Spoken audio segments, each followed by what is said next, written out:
Good evening, my name is Barry Kennedy and this is my report on John Adams for HIUS 512 at Liberty University. John Adams was an American lawyer, patriot, founding father, and politician. And compared to some founding fathers, John Adams shines and is in the limelight. But compared to others like Thomas Jefferson, George Washington, Benjamin Franklin, and others, he takes more of a secondary role.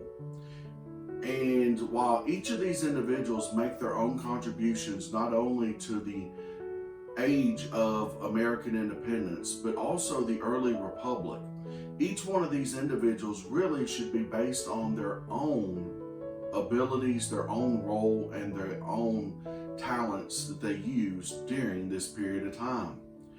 And thus will be argued that John Adams is not any lesser of a great founding father than Washington, Adams, or Franklin. In reality, they are all equals in terms of the American Revolution and the early republic, but they played different roles. John Adams was born outside of Boston and would attend Harvard at the age of 16 and graduate with a degree in law. He had planned to become engaged to one young lady. However, fate changed that and he would become married to the love of his life, Abigail Smith. According to David McCullough in his book, John Adams, Adams was a devout Christian but also an independent thinker. And the love of his life, Abigail, was truly an influence on him and his thoughts and his practices throughout his entire life. Adams first rose to fame in 1765 by opposing the dreaded Stamp Act. The act put a tax on stamped documents or legal documents that required the stamp of the king for processing. The enforcement was given to the Vice Admiralty courts instead of the local courts. These are the two facts that Adams hated the most. First, he hated because there was no representation in terms of taxation, but also, according to the Braintree instructions, he stated that it violated the right of Englishmen in terms of trial by peers and taxation by consent. It will be at this moment, through these documents, that Adams will start to first come into some prominence in the city of Boston, then Massachusetts, and then throughout the colonies. In later 1765, he wrote a dissertation on the canon and feudal law, which justified the colonial opposition to the Stamp Act. Merrill Peterson stated in this document, Adams not only voiced his opposition to the Stamp Act and allowed for the okaying of the activities against the Stamp Act, but he also reconstructed the Puritan past and the beginnings of republicanism, and thus a foundational reason for the War for Independence, and thus the beginning of the Republic. In 1770, the Boston Massacre occurred on March the 5th.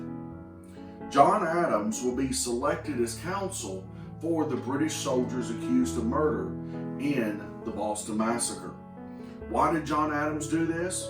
Well, he believed that everyone had a right to trial by jury, a fair trial. An unknown person wrote a poem about the Boston Massacre and described the emotions and the fever-pitch anger against the British at this point in time. Adams most likely disagreed with the British soldiers, but again, his overwhelming theme was that everyone was entitled to a fair trial. According to John Philip Reed, John Adams believed everyone was entitled to these rights, and one of the most fundamental rights was that of a fair trial.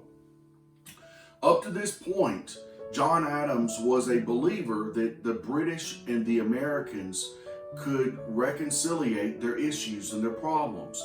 However, over the next couple months, really beginning in the year 1772, A series of events will change this, according to John Ellsworth. He stated that after 1772, the British Crown started to pay the salary of the Massachusetts governor and other governors.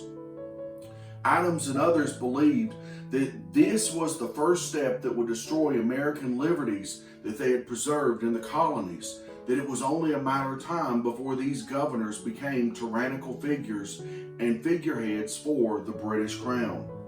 After the Boston Tea Party in 1773, he referred to the event as the grandest event in the history of colonial protest, according to Robert Barron. So he completely supported the activities of the Boston Tea Party. In 1774, Adams would take his call for independence and his revolutionary ideas of what the new republic would be to the First Continental Congress.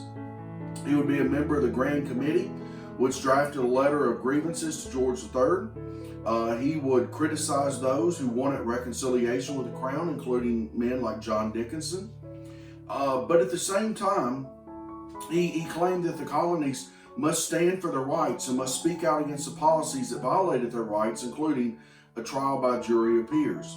These were outlined in a letter written to Colonel Palmer in September of 1774. After the Battle of Lexington and Concord, Adams firmly was in the position of a revolutionary. Not a typical revolutionary, but a very vocal and temperamental revolutionary. He had tried to walk the balance of supporting independence, but trying to make up with the British, according to John Furling. But at this point in time, this will all start to change. In the year 1775, Adams will be full-blown 100% pro-American Revolution.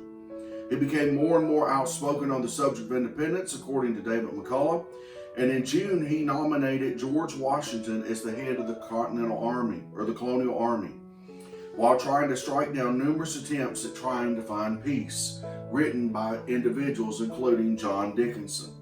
Adams said that the colonies should spend their time and their resources on developing manpower, gunpowder, artillery, in a letter written in late 1775. According to Adams, this was the key to keeping the quote-unquote colonies safe. The only way to keep them safe and to preserve their liberties was through revolution. By the end of 1775, no one supported independence in Congress more than John Adams. And his letters to Benjamin Franklin, his wife, and his others all reflect his desire for independence and his frustration with others who he believed to be dragging their feet on this very important issue. It should be noted that he was not only the biggest supporter of independence, but as stated previously, he was the loudest.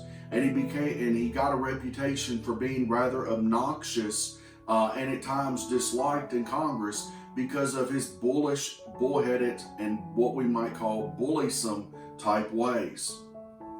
In 1776, his pamphlet, Thoughts on the American Public, Thoughts on the Government, laid the foundation for the future American Republic.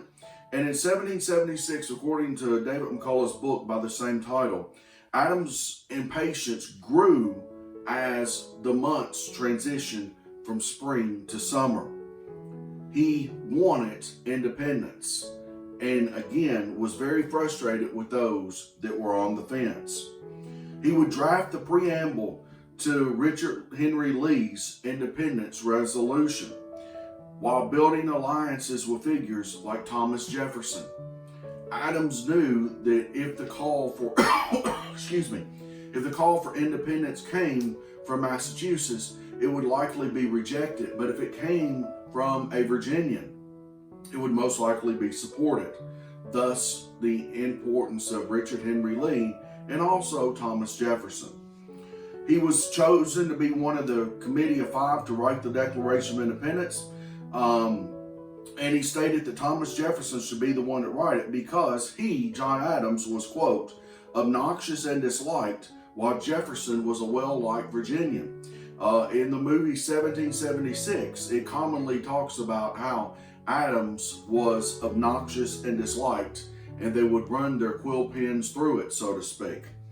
It is believed that Jefferson wrote the majority of the document, and that Adams and Franklin would add legal prose and clean up certain parts of the language of the document. However, there's not a whole lot of written minutes or anything of that nature to really provide evidence on exactly what happened with the committee to write the Declaration. The debate in Congress for independence was led by John Adams. Thomas Jefferson himself was not a very good debater. He tended to rely on his written word. So Adams was the one who took up the cause for the Revolution and debated the causes and the issues outlined in the Declaration. So he really became the voice of independence, the voice of the Declaration, which is something that is very important to note, because Jefferson believed his written work should speak for itself, but it was the voice of Adams that carried through the desire for independence.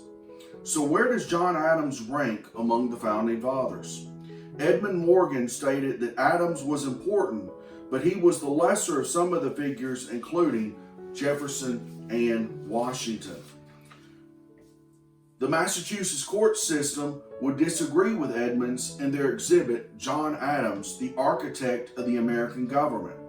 As you can imagine by the title, they believe that John Adams is the key figure that drove the American Revolution and the foundation of the American Republic that was thus created. He was an important figure. While in Congress, Adams served on roughly 100 committees, chairing approximately 1/4 of those, including the very important War Board. No one else in the entire Continental Congress came close to the level of service and dedication to the cause of independence than John Adams through their daily service in the committees. At the conclusion of the war, John Adams would serve as a commissioner to France, an ambassador. He would become a vice president and then later presidency. It is the opinion of this historian that John Adams and his rightful place in the position of the American Republic and American independence has been marred by Jefferson and his inability to win a second term, which in large part had a major impact of Thomas Jefferson trying to sabotage him while he was vice president under Adams' presidency. Issues such as the Alien and Sedition Acts also do not help. But it's plain to see, if you look at the period between 1765 and 1777, no figure is a greater proponent for independence and a warrior for independence and demanded that the United States become the United States and break away from Great Britain than John Adams. Thank you.